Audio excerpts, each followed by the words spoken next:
ପ୍ରେମିକ ନା ଅସହାୟ ମଣିଷ? ନିଶ୍ଚିତ ଭାଗ ଫଳ ଶେଷରେ ପରାସ୍ତ ନିଶ୍ୱାସ।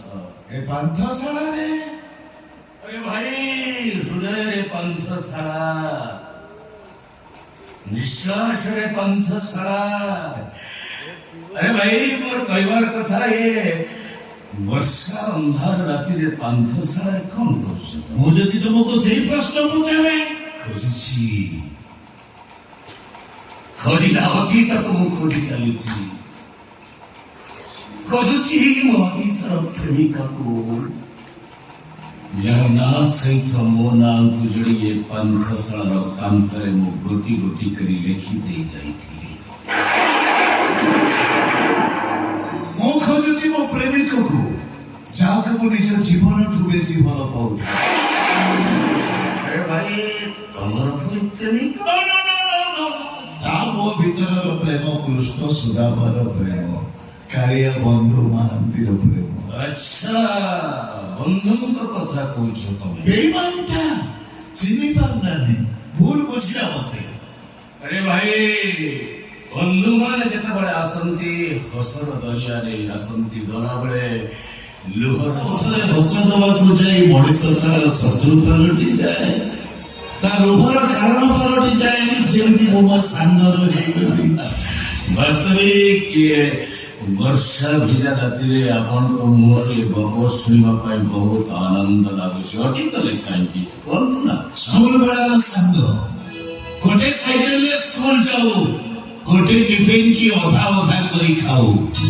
କୋଟି କୋଟି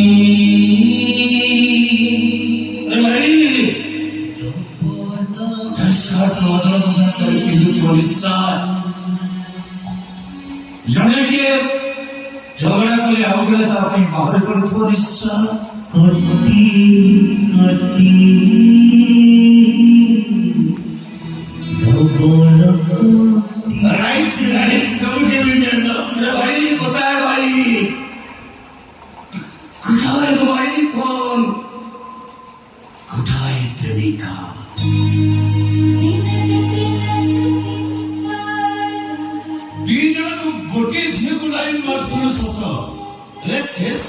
ଜିତିଗଲା, ଗୀତା ତାର ହେଇଗଲା।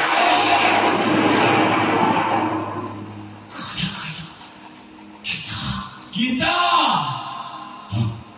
ସେଇ ଗୀତା ନାଁଟା ଆମ ଭିତରେ ଭିଲିୟନ ହେଇଗଲା ରେ ଭାଇ। ସେଦିନର ମହାଭାରତ ଗୀତା ପାଇଁ ସେଦିନର ମହାଭାରତ କୃଷ୍ଣ ଆଉ ଅର୍ଜୁନଙ୍କ ଭିତରେ, ଦେବୀଦାସ ମିଶ୍ର ଆଉ ଆଶୁତୋଷ ଭିତରେ। ଆଶୁତୋଷ ମହାପାତ୍ର ଆଜିର କୋଟିପତି, ଗୀତା ପାଇଁ ଶତ୍ରୁ ପାଲଟିଗଲା। ଦିନେ ଆସୁ ମୁଁ ଗୀତା ଗୋଟେ କାରରେ ଦାରିଙ୍ଗବାଡ଼ି ବୁଲିବାକୁ ଯାଉଥିଲି, ହଠାତ୍ ଗାଡ଼ିଟା ଘାଟି ତଳକୁ ଖସି ପଡ଼ିଲା। ଆଜ୍ଞା ଭଲ ଆମେ ବଞ୍ଚିଗଲୁ। ପ୍ରଥମେ ମୁଁ ଭଲ ହେଲି, ତାପରେ ଗୀତା, 2 ମାସ ପରେ ଆଶୁତୋଷ। ମୁଁ ଘରେ ଥାଏ, ଗୀତା ମତେ ଫୋନ କଲା। ମୁଁ ପଚାରିଲି କୋଉଠି? ସେ କହିଲା ଡକ୍ଟରଙ୍କ ପାଖରେ। ମୁଁ ଯାଇ ପହଞ୍ଚିଲି, ଦେଖିଲି ଗୀତା ଚୁପଚାପ ଠିଆ ହେଇଛି। ମତେ ଦେଖି ସେ ପିଲାଙ୍କ ଭଳି କାନ୍ଦି ପକେଇଲା। ପଚାରିଲି ଡକ୍ଟର କଣ କହିଲେ? ସେ କହିଲା ଡକ୍ଟର କହିଲେ ଏଇ ଝିଅ କେବେ ଜୀବନରେ ପିଲାର ମା ହେଇପାରିବନି। ଗୀତା ଗୀତା ସେତେବେଳକୁ ଗୀତା ସହିତ ମୋ ସାଙ୍ଗର ବାହାଘର ଡେଟ୍ଟା ଫାଇନାଲ ସରିଥାଏ। ଗୀତା କହିଲା ମୁଁ ବାହା ହେବିନି। ଅନେକ ବୁଝେଇଛି ହେଲେ ବୁଝିଲାନି। କହିଲା ନିଜ ପ୍ରେମିକକୁ ପାଇବା ପାଇଁ ଗୋଟେ ବଂଶର ଭବିଷ୍ୟତ ସହିତ ଖେଳିବା ପାପ। ରାଣ ପକେଇଦେଲା ମୋ ସାଙ୍ଗର ରାଣ। ଜଗନ୍ନାଥଙ୍କ ରାଣ ପକେଇ ଦେଇଥିଲେ ମୁଁ ସତ କଥା କହିଦେଇଥାନ୍ତି, ହେଲେ ମୋ ସାଙ୍ଗର ରାଣ ପକେଇଦେଲା ଇଡିଏଟଟା। ଯୋଉଥିପାଇଁ କି ଆସୁ ମୁଁ ଏପର୍ଯ୍ୟନ୍ତ ସେ କଥାଟା କହିପାରିନି। କେମିତି କହିବି? ରାଣ ପକେଇଛି ମୋ ସାମନ୍ତର ଅମ୍ବଳ ଭରି।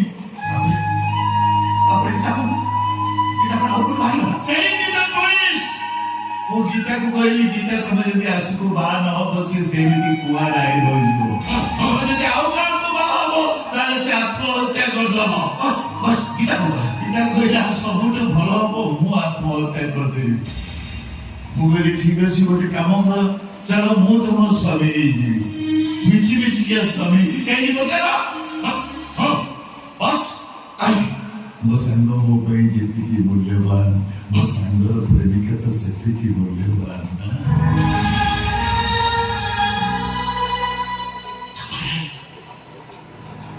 ତମେ ଶୁଣ ମିଛି ମିଛିକା ସ୍ୱାମୀ ସ୍ତ୍ରୀ ତା ମଥାର ସିନ୍ଦୁର ଦୁନିଆ ପାଇଁ ହାତର ଶଙ୍ଖା ବଦନାମରୁ ବଞ୍ଚିବା ପାଇଁ ଆଉ ବର୍ଷକୁ ଥରେ ତାର ହାତର ଗୋଟିଏ ରାଖି ମୋ ହାତ ଦୁଃଖ କଣ ଜାଣିଛୁ ବନ୍ଧୁ ମୁଁ ତା ପାଇଁ ଏତେ କଲି ହେଲେ ସେ ମୋତେ ଭୁଲ ବୁଝିଲା। ତାରି ପାଇଁ ମୁଁ ବର୍ବାଦ ହେଇଗଲି। ତାରି ପାଇଁ ମୋ ଫ୍ୟାକ୍ଟ୍ରି ନିଲାମ ହେଇଗଲା। ତାରି ପାଇଁ ମୁଁ ଅଟୋ ଚଳେଇଲି। ମୋ ଭଉଣୀକି ତା ଘରର ଚାକର ସହିତ ବାହା ଦେଇଦେଲା। ଏମିତିକି 2 ଦିନ ତଳେ ମୋ ଭଉଣୀର ପୁଅକୁ ମାରିଦେବା ପାଇଁ ସେ ବିଷ ଦେଇଥିଲା।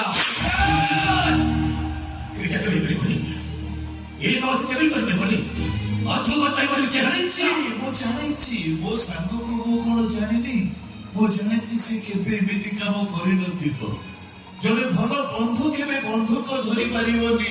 ଜଣେ ଭଲ ସାଙ୍ଗ କେବେ ଶତ୍ରୁ ହେଇପାରିବନି। ଜାଣିଛ ଆଜି କି ଠିକ 20 ବର୍ଷ ତଳେ ଆମେ ଦିନେ ଏଇଠି ଥିଲୁ। ଏମିତି ବର୍ଷା ହଉଥାଏ ଏଇଠି ଜଣେ ବାବୁ ଥାନ୍ତି ଆମେ ତାଙ୍କ ପାଖରୁ ଗୋଟେ ସିଗାରେଟ ମାଗିକି ଟାଣିଲୁ।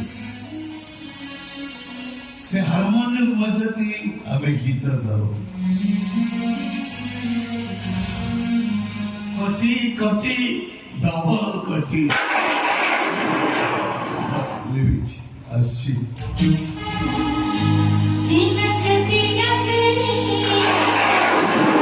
तिनक तिनक तिनता तिनक तिनक रे तिनक तिनक तिनता तिनक तिनक रे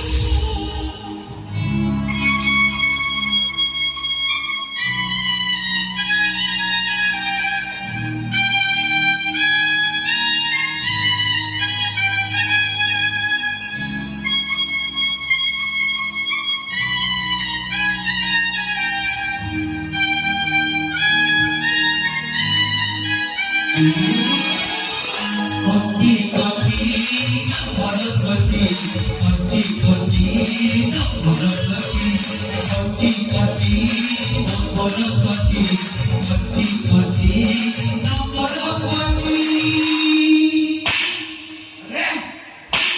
अरे मार दो जाएंगे मार दो इसका दर्द दो